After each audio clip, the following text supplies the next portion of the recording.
안녕하세요. 저는 2024년에 강남 하이퍼학원 의대관에서 공부를 하고 올해 순천향대학교 의예과에 합격하게 된 김영욱이라고 합니다.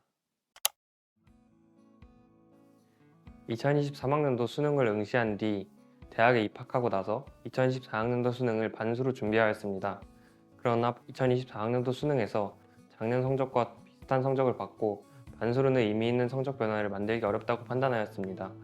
아무래도 수능 성적에 좀 아쉬움이 남았기 때문에 한 번 더 도전하게 된다면은 3월부터 열심히 해보자는 그런 마음가짐이 있었고, 그래서 작년 3월에 강남 하이퍼학원 의대관 정규 시작에 맞추어 공부를 시작했던 것 같습니다. 강남 하이퍼 의대관을 선택한 첫 번째 이유는 수업과 자습의 자율성입니다. 저 같은 경우에는 오랜 수험 생활로 다양한 강의를 들어보기는 했지만 자습에 투자한 시간이 부족했던 것 같아 이번 수능을 준비하면서는 수업보단 자습에 비중을 두고자 하였습니다. 강남 하이퍼 의대관은 담임 선생님과 함께 개인별 시간표를 구성하는 방식이기 때문에 개인의 상황에 맞게 수업과 자습을 조절할 수 있었습니다. 또 두 번째 이유는 독서실이었습니다. 일반적인 다른 독서실 구조와 다르게 강남 하이퍼학원 의대관에서는 독립된 느낌을 느낄 수 있는 독서실 구조가 되어 있어서 공부하는 데 온전히 집중할 수 있었습니다. 저는 3월에 공부를 시작하고 개념과 기출 학습을 마친 뒤 최대한 많은 양의 문제를 풀고자 하였습니다. 혼자 공부를 했더라면 아마 풀 컨텐츠가 부족하였을 것 같은데 강남 하이퍼학원 의대원에서는 시대인재 전공 콘텐츠를 비롯한 이투스 컨텐츠나 학원 자체 컨텐츠 등을 통해서 다양한 양의 양질의 문제를 접할 수 있게 해주었기 때문에 학습하는데 부족한 것 없이 충분한 많은 양의 문제를 접하고 풀어볼 수 있었습니다. 수험 생활에 있어서 가장 도움이 되어주셨던 분은 전략 담임인 이정훈 선생님이셨습니다. 항상 모의고사를 치르고 나면 상담을 하는 시간이 있었는데 이럴 때마다 앞으로 공부는 어떻게 해야 하고 해왔던 공부는 어떻게 잘 하고 있는지 격려해 주셨고 또 조언도 해주셨으며 또 제가 이제 수험 생활에 있어서 궁금한 점이 있으면 되게 자세하게 다 답변해 주셨기 때문에 오로지 제 공부에만 집중하면서 수험 생활을 잘 끝마칠 수 있었던 것 같습니다.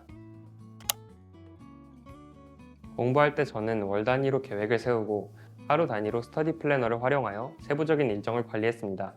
월간 계획에서는 인강 수강 일정과 문제집을 푸는 양을 정했고 하루에 몇 페이지 또는 몇 문제를 풀 것인지 구체적으로 정해 목표한 기간 내에 완수하도록 했습니다.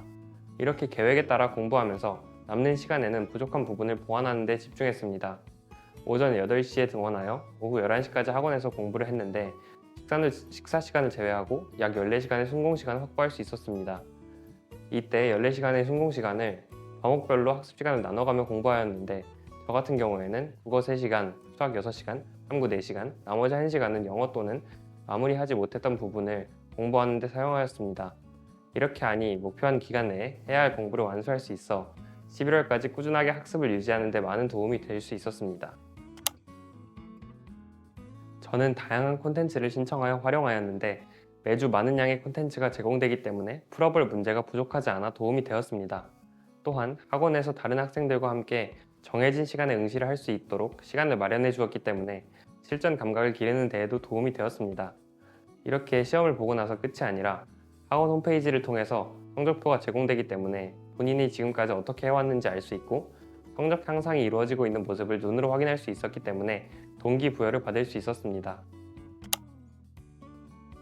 저는 식사 후 졸음이 많이 오는 편이라 점심을 먹으면 오후 공부에 지장이 있을 것 같아서 점심 식사를 하지 않았습니다. 대신 아침은 항상 든든하게 먹도록 노력했고 다행히 강남 하이퍼 의대관에 저녁 시간이 너무 늦지는 않아서 점심을 거르더라도 큰 어려움 없이 버틸 수 있었습니다. 또한 충분한 수면 시간 확보를 되게 중요하게 생각했기 때문에 항상 12시에서 7시까지 최소 7시간은 잘 수 있도록 노력하였습니다. 또한 저만의 멘탈 관리 방법은 3월에 공부를 시작한 후 6월 모의평가에서 좋은 성적을 거두고 나서 자신감을 얻었지만 이후 성적이 정체되면서 슬럼프를 겪었습니다. 이때 저는 수능 성적은 공부한 시간에 어느 정도 비례한다는 믿음으로 공부를 놓지 않으려고 했습니다. 방법이나 계획보다는 하루에 14시간의 순공부 시간을 채우는 것 자체에 집중하며 무조건 자리에 앉아서 공부를 지속했습니다. 그렇게 해서 다른 고민을 하지 않도록 최대한 노력했고 시간을 채워나가는 공부를 하다 보니 자연스럽게 슬럼프를 극복할 수 있었습니다. 공부 계획을 세우는 것도 중요하지만 계획을 수정하는 데 너무 집착하지 말고 일단 실천하는 데 집중해야 합니다. 하루 목표를 달성하는 것이 가장 중요합니다. 또 공부를 하다 보면 누구나 슬럼프가 올 수 있습니다. 이럴 때 본인이 해왔던 공부를 의심하고 아니면 공부 방법을 바꿔야 하나 고민하고 아니면 앞으로 어떻게 해야 하나 이런 고민을 하는 시간보다는 그냥 공부를 놓지 않고 무조건 자리에 앉아서 하루 공부 시간을 채운다는 마음가짐으로 공부에 임하는 것이 슬럼프를 극복할 수 있는 좋은 방법이 될 것입니다. 이렇게 하게 된다면 공부를 놓지 않고 수능 때까지 꾸준하게 공부할 수 있고 수능은 마라톤이라는 말이 있듯이 마지막까지 꾸준히 공부하는 사람이 결국 좋은 성적을 거두게 될 것입니다.